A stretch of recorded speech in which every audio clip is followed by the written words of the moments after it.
Pas une minute de retard. À 10 heures précises, le président élu se présentait faubourg Saint-Honoré.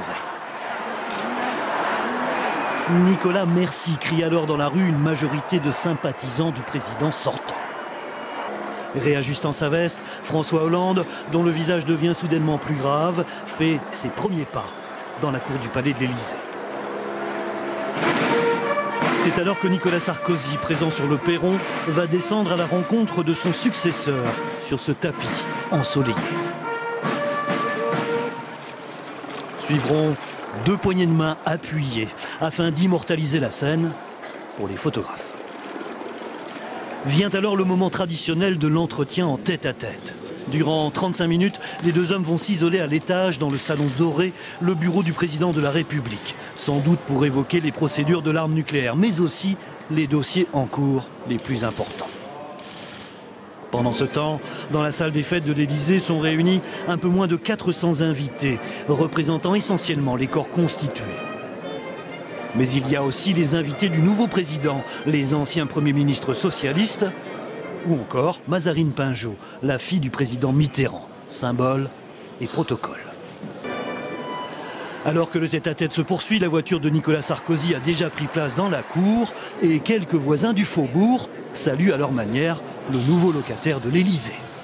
10h37, on découvre en haut du perron la présence des 2 couples présidentiels. C'est le moment du départ. Les hommes échangent une dernière poignée de main et les dames s'embrassent. Mais surprise, le nouveau président n'accompagnera pas l'ancien, lui laissant la cour et les applaudissements des personnels du palais de l'Élysée. Fin de la passation, début de l'investiture. Symbole du pouvoir, la remise du collier de grand maître de la Légion d'honneur au nouveau président. Monsieur le Président de la République, nous vous reconnaissons comme grand maître de l'ordre national de la Légion d'honneur. Après proclamation des résultats officiels par le président du Conseil constitutionnel, vient alors le temps de la toute première allocution présidentielle où le style du président Hollande apparaît d'emblée. Je fixerai les priorités, mais je ne déciderai pas de tous, pour tout et partout. Je salue mes prédécesseurs, tous ceux qui, avant moi, ont eu la responsabilité de conduire la République.